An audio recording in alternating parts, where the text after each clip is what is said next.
A new Mads Mikkelsen and Bryan Fuller collaboration? I have been summoned. A monster didn't need your parents. Those were men. Hi, I'm Lady Genevieve, and on my channel I talk about entertainment media. Today I'm reviewing Dust Bunny, which is Bryan Fuller's feature film debut. If you don't already know, Bryan Fuller is someone who has been around for ages in the world of television. The girls have known about Bryan Fuller for years, even decades, depending on which show of his was your first introduction to him as an artist. Two of his best-known shows are probably Pushing Daisies and Hannibal. He has worked on other shows before and after those, of course, including as the creator. But if you want a well-rounded portrait of Bryan Fuller as an artist, those two shows are more than an adequate introduction. One is very bright and sunny, the other is dark and avant-garde, but both of them are full of death. He's been around and known for so long that it hadn't occurred to me at first that Dust Bunny was his theatrical debut. But to that I say better late than never. Dust Bunny stars Mads Mikkelsen, who previously worked with Bryan Fuller on Hannibal. Mads played Hannibal Lecter. In Dust Bunny, the main character is a young girl whose family gets eaten by the monster under her bed, after which she asks the hitman living across the hall to kill the monster for her. Dust Bunny is a spooky fairy tale in a world all its own, a visually vibrant romp that's shaped by a childlike imagination untarnished by cynicism.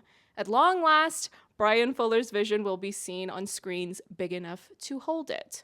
When the film began, I did not initially believe that this was set anywhere except for a world entirely of Bryan Fuller's creativity and imagination, and it wasn't until a small detail revealed the location as New York City that I had any sense of it being somewhere that we would know in real life. Also, the fact that there's a point where you see some currency being used and they were US dollars, that was another indication that they were located in the States. Because the look of this film is so stylish with immaculate production design, these bright saturated colors, that it really does feel like you're entering a different universe, especially considering how nowadays the more common conventions of filmmaking seem to rely on ugly, washed out color grading and a misguided devotion to natural realism. I'm not a fan of that, as you may have deduced from my tone. Directors, filmmakers, storytellers with a more hyper-stylized artistry tend to make worlds in their creations that feel especially immersive to the audience. You think about more or less anything Baz Luhrmann has made. You think about the warm, floral presentation of Bryan Fuller's Pushing Daisies.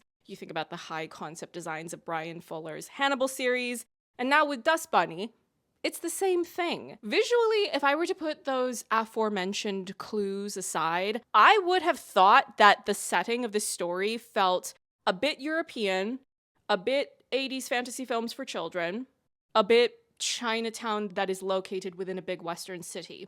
And being that I am someone who loves maximalism, I love high color saturation, and in general, a stylish visual presentation in a film, there were so many details of the look of this for me to appreciate. It's something you notice immediately, but there are also details that pop up here and there that just make everything feel so much more real and lived in and fun. Even in the shot composition, there's so much that's been carefully considered in order to enhance the viewing experience. There's a point where there are two characters having a conversation in a place where there are circular lights up high, and certain shots are intentionally designed to make it appear as though those lights in the room are halos on the heads of the characters themselves. And why is that there? For symbolism? To make those shots feel like a work of art? Both? All I know is that I loved to see it. But moving past the visuals, we can talk about some of the characters, their relationships, and the performances that bring all of this to life.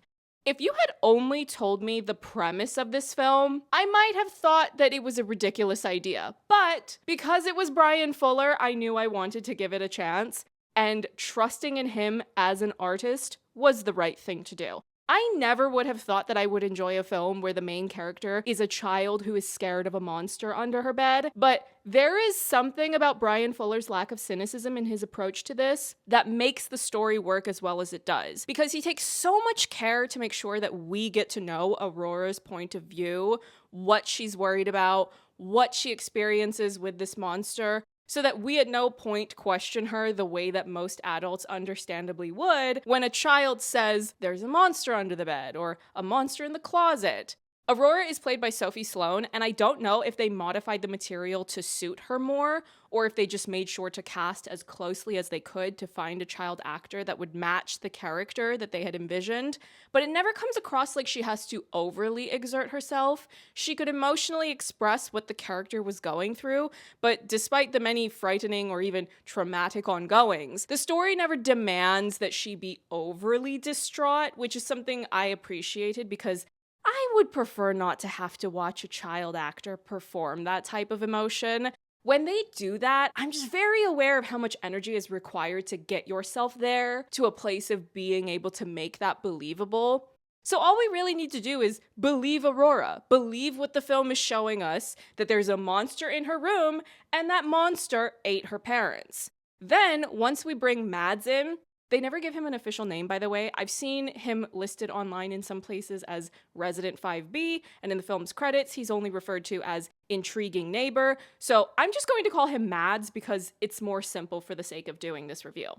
Mads, despite being a cool, tough, badass hitman, he's a trained killer, he gets to play these really unexpected moments of emotional vulnerability. I feel like more of his high-profile jobs have been ones where he leans more in the direction of being a cold, calculating, manipulative villain. But with this, there's a really sweet relationship that blossoms between Mads and Aurora, and I do want to make it clear that I loathe the comparison some people have been making between this film and Leon the Professional. Just for the record, if you wanted to know, my stance is that liking Leon the Professional, or at least going out of your way to compliment it publicly, is a red flag. And if you don't know why, you can look up the director and what it was that he based that film on. Dust Bunny is not that kind of film. Dust Bunny's protagonist is a child who is treated like a child. Even though this film has an R rating, that rating seems to largely come from the violence of the action sequences that Mads gets into with other hitman characters. Also a bit of monster scariness as well, but actually the way that Aurora navigates the extraordinary circumstances of what's going on in her apartment, the way that she tries to get help from the hitman who is living across the hall from her, I would sooner compare Aurora to Little Orphan Annie. Dust Bunny is not a musical, but narratively, I would make that comparison. I would also say that there's a certain fantastical, immersive quality to Dust Bunny that feels reminiscent of children's films from either the 1980s or maybe even the early 1990s. You've got Labyrinth, The Witches. If you think about these films with children as the main characters, films that were made for children, but weren't afraid to go a bit high fantasy, perhaps indulge in some scarier horror elements, have this strong emotional core to these stories so that they can be watched by adults and not feel like it's just a mindless nonsense story that's been engineered by a committee to overstimulate the viewers and push them into buying something they don't need. I was really impressed by the balance of Dust Bunny between being age appropriate for Aurora, but also using the horror elements as an allegory for deeper emotional things that she and other children are struggling with. And the relationship that's built between Aurora and Mads felt very sweet and earnest, but also funny in an understated way. There's a recurring joke between them that's established fairly quickly that I found to be a really fun addition to their interactions. In addition to the two leads, we also have some supporting characters in the ensemble, played by Sigourney Weaver, Sheila Atim, and David Dastmalchian. I was wondering why I recognized Sheila Atim, and then when I looked up her other credits, I saw that she was in The Woman King, and I went, oh, well, clearly that's why. Everyone acted the hell out of their roles in this.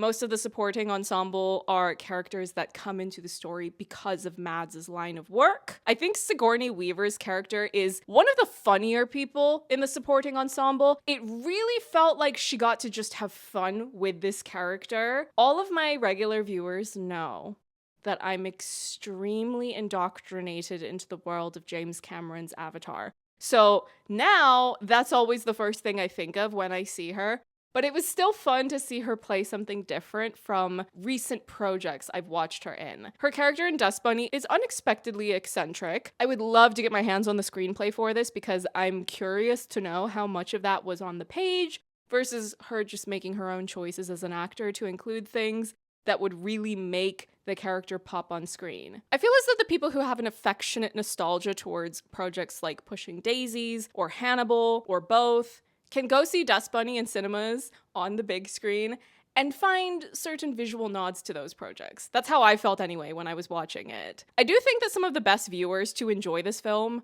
are people who have enjoyed watching Bryan Fuller's previous works and would love to see a finished story from him that doesn't feel like it's been abruptly, prematurely cut off. I really do hope that he will continue to work in the world of feature films, because I don't really want to keep getting invested in series from him that have a loving, devoted audience who completely understand what he's doing as an artist, but then the corporate higher-ups want something that's more generic that can pander to the lowest common denominator and secure a lukewarm, half-watching type of audience that gives them viewing figures that look better on paper. I'm so tired. Is anyone else tired? And another thing, I've seen the question floating around online about how they've been watching movies like Hamnet, Eternity, Sentimental Value, just movies in general that are good in quality, but are also leaning a bit more or a lot on the emotionally heavier side, and they don't know what to watch to break up the extended crying sessions that are happening at the cinema. Dust Bunny is the movie you're looking for. The relationship between Aurora and Mads is really heartwarming, but it's also just a fun, fantastical monster movie with action and style. So overall, it's a great time. It's a perfect movie to counter feelings of sadness and loneliness. I've been able to watch this film at home in order to put a review together for here on my channel, but I'm still going to go and see this again at the cinema because I want to experience it on the big screen. This is exactly why I have a monthly movie pass. I want to be able to support films at the cinema that I want to see more of. And if there's a genuinely creative storyteller who is doing an original story that's a really good time, it's pretty to look at, it doesn't feel like a product that's been made by a committee, that's exactly the sort of thing I want to get greenlit. Also, I think my blood pressure will go through the roof if I have to experience 2 really great Bryan Fuller shows being cancelled when they were very obviously not finished, and then he finally gets to do a movie for the cinema, and then it doesn't do well? Not on my watch. I will be there opening weekend. You won't stop me. I'm going.